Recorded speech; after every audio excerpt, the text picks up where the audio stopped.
Now we're on to the last video, the melee phase. We've moved, we've shot, we've loved, we've grabbed loot markers. Now it's ready to clash shields and swords. Yeah, all of those things are degrees of accurate. So yeah, in the melee phase, the priority player gets to pick which combats happen when. So you'll pick a combat, we will fully resolve everybody in that combat, and then you'll pick a new combat, and we will fully resolve that combat. So for now, we only have the Keshark's combat, the Dino Rider, and the Packmaster fighting the Defender. That's correct. Okay. Yep. So those are our two melees. Okay. All right. And one thing you might notice is the characters entered melee during the movement phase, but we don't resolve those combats until the combat phase. Now, this is something we didn't really touch on the previous video, but if there was a character that I wanted to shoot in a combat, would I still be able to do that? Yeah, you can do that. You need to make a discipline test to target them because you're a little nervous about shooting into a melee, Gotcha. obviously. And you're going to take a -4 to hit. Oh, so it's very tough to shoot into a combat. It's very tough to shoot into combat. Gotcha. Is there any chance of hitting my own guy? No, there's no chance of hitting your own guy. Thankfully, it makes sense with. But it's punitive enough with the -4 to hit. Okay, cool. So, which combat do you want to do first? Oh, the Dino Rider for sure. Right now, the Dino Rider has a little bit of a problem because he has the Pikeman and the Jendal Blade Seeker in melee with him. Oh, I didn't see that, but yeah. Yeah. Well, we showed it in him picking up a loot marker in the movement phase, but in reality, he's just going to come straight into the fight there. Sounds good. All right, so let's do that combat first. We see here that the Pikeman actually has a charge bonus, but this is an existing combat, and so the two leaders are not charging. Yeah. One of the benefits we mentioned in the movement phase is that the pikemen, or the models with charge bonus, they actually get to strike first in melee. Okay. I mentioned that you get a charge bonus if you charge. That's one of the bonuses. Sounds good. Okay, so he gets to strike first. So we rolled a hit, and the other thing that's going on here is he's piling on. Yep, you've got more people in combat than just a one-on-one. Right. A one-on-one, they're fighting each other. Cool. But as you get multiple combatants together, it becomes harder and harder to defend against those multiple combatants. Yeah. Right. And so your defense on the Kashark is normally what? 5. Yep. 5S, actually. 5 with a shield, which I only get in the front. Right. Yeah, if they're behind you, you can't use your shield. But luckily, both our characters are in front. So you do get your shield bonus, so you're 5, but you're -1 because of the pile-on. So I need a 4 to hit you. Look, I got a 4. Sounds good. Which is pretty cool. Now, we talked about some response talents that can happen in the game. There are some that happen in the shooting phase, like dodge. But let's just talk about parry here. Yep, I do have a parry. So you've been hit with the attack. Yep. Now you can try to block the attack with your parry. You have parry 1, so you can only block 1 attack a turn. Yep. All right. Do you want to try to block this attack? Or do you want to see if my leader hits? Now, knowing that your leader is probably better at combat than your follower pikeman, I'm going to hope my armor saves me from this attack, and I'm going to save my parry from the potential crit that'll come off your leader. And this is how we find out why it's always good to parry the attack that actually hits. Because I'm going to roll a 1 or a 2 for my Jendal Blade Seeker, you watch. But the pikeman now, we see here on his pike, he has an ability called Impact. Oh, yep. Yep. Yes, he does. Didn't think of that. So, do you want to parry his attack? No, go ahead. We're down this road This is how it goes, I swear. So the pikeman rolls a d8 for damage, but on a turn that he has a charge bonus, he gets to roll twice and pick the higher result. Gotcha. The other benefit of a charge bonus is that he gets +1 to the damage roll. So this is actually d8 +1. Sounds good. What's your armor value? It's a 5. Yeah, all right. So I need a 5 to do damage. I got an 8 or... Oh, that one spikes. Oh my gosh. 16, 17, 18. So I got an 8 or an 18. Yep, it's looking great that I didn't parry. All right, so an 18 is 10 above your My armor, yes. armor. So that actually does 2 life points worth of damage to you. Yep. And seeing as you only have 1 life point left, that actually kills you. Yeah. Can we go back to a time and space where I could actually try to Yeah, parry all that? right. So I just hit you with a 4. Do you want to parry? Of course I do. Yeah, that seems like a good idea. Yeah, so I'll take my my D12, which Yep. is my leader's Mar. And you got a 5. Wow.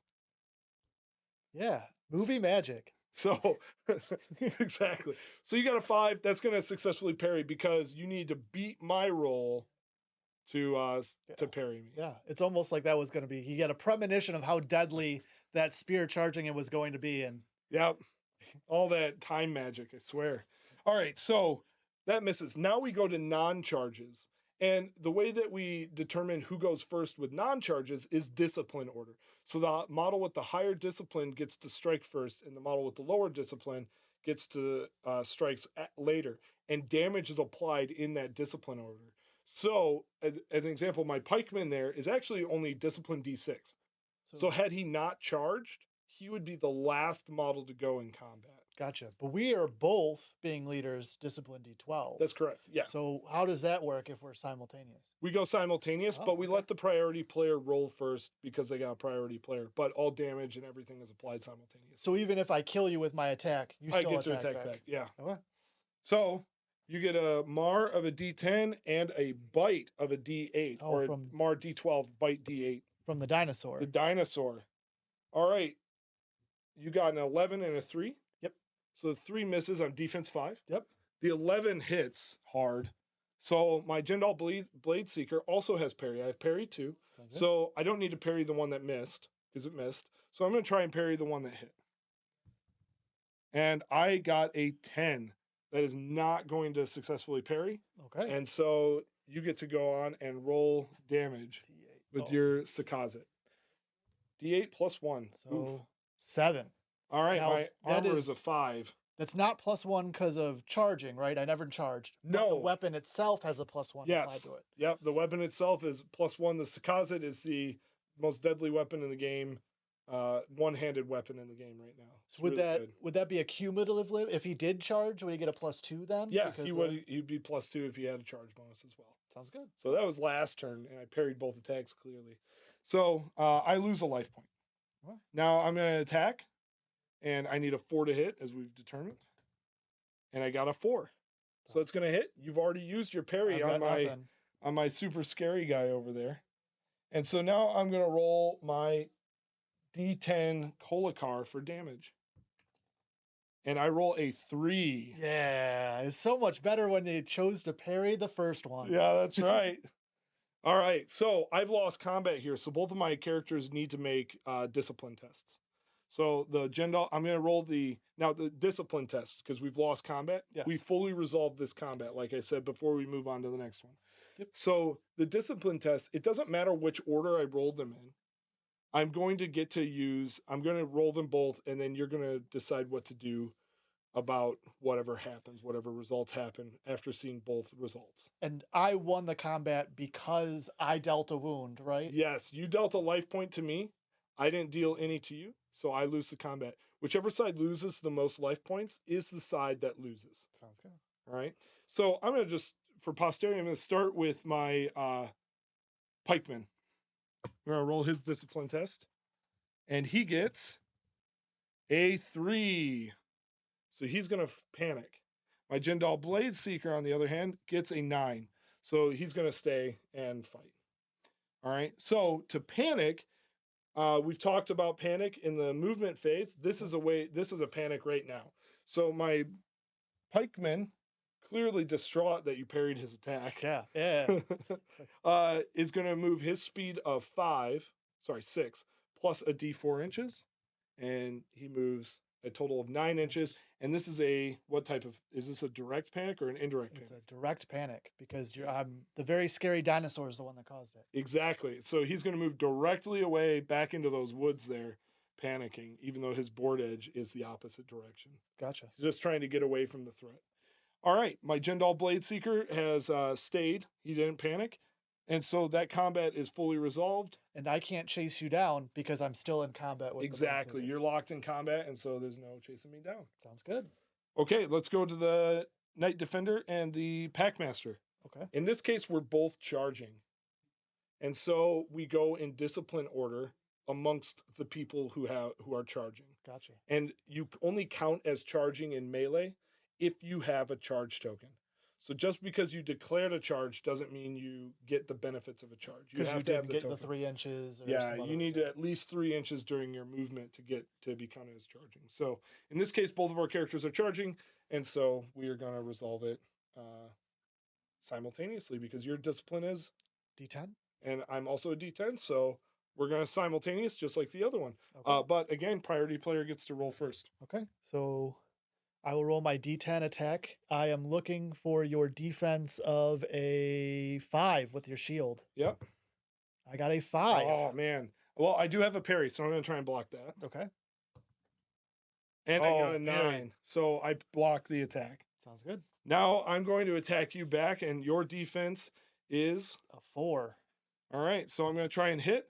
Ooh. I spike it into a 12. I think Okay. a 12 hits. A 12 does hit, but it does not crit me. Right. I would need a 14 for the critical. Yeah. Now, do you have a parry or a dodge? No parry or dodge, but I've got Die Hard. Those All right, abs will so keep me alive. Let's see. Well, I got to wound you first. What's your armor value? That's 2. Well, Yeah. again, the abs. They're Right. the defense. All right. So I 2. got a 2 plus 1 is a 3. enough. Actually, plus another 1 because I'm charging, so it's a 4 total. Sounds good. Yeah, that's just going to do 1 life point to you. And then I've got my my Die Hard Yep. target number 7. I get +1 to this. 2. Plus 1 is a 3. Not quite enough, so I will end up taking a wound. All right, so you lose a life point. I didn't take any life points. You lost 1 life point. You lost this round And of combat. Now, we see that you're within 6 inches of your leader. yes. Anyway, he fails, so you got to make a discipline test, but you're within range of your leader. Yes. So you get to roll your leader's discipline of D12. Which is good. All right, so we're just we're just going to stay in combat then. I've got 2 more life points to try and pick away. Yeah. All right. Well, we'll see how that goes in future rounds, but So what would happen per se if I had won that combat and then what are my options if you run away? if you had failed that discipline test. Well, yeah, let's just say that. That's why I'm more likely. Right, if I had failed the discipline test, then I had run away. My options are to chase you down, in which case you're going to roll your speed of 7 plus a d4, and I'm going to roll my speed of 5 plus a d4. Okay. All right, and if I catch you, you're killed, or dropped is what we call it. We call it dropped. If you don't choose not to chase me down, can you reposition? I can move 3 inches in any direction I want, including into a combat. So if I'm within 3 inches of your Kashark, which I think I am, I can reposition into the Kashark because your Packmaster's running away now, and I'll let him rally for a turn. And if we hadn't have done that combat yet this turn, can you reposition and then fight in that fight? No, if you reposition into a combat, this is a great question. If you reposition into that combat, you take no part in the combat.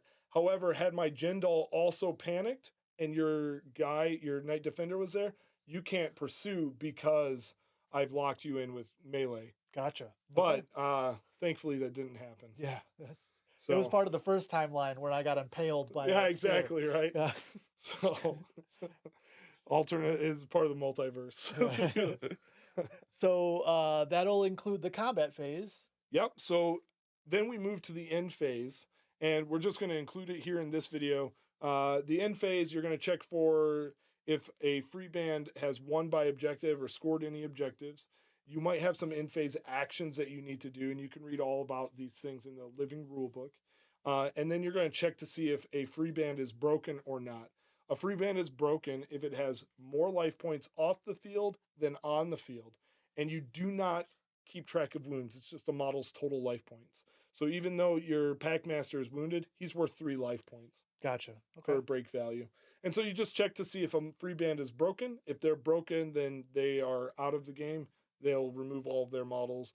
And if you're playing a multiplayer game, you'll keep going. If you're playing a one-on-one like we are, the player with the unbroken free band generally wins, but you'll need to check your scenario because some scenarios focus on the actual objectives of the game, and so a player can break and win by objective. Sounds good. So just check your scenario that you're playing to see what the win conditions are. Cool. Well, thank you for coming out, Jeff, and teaching me this great game. Yeah, no worries. Thanks for playing. Cool. And then, yeah, I think that's it. That's it. I think. Ah,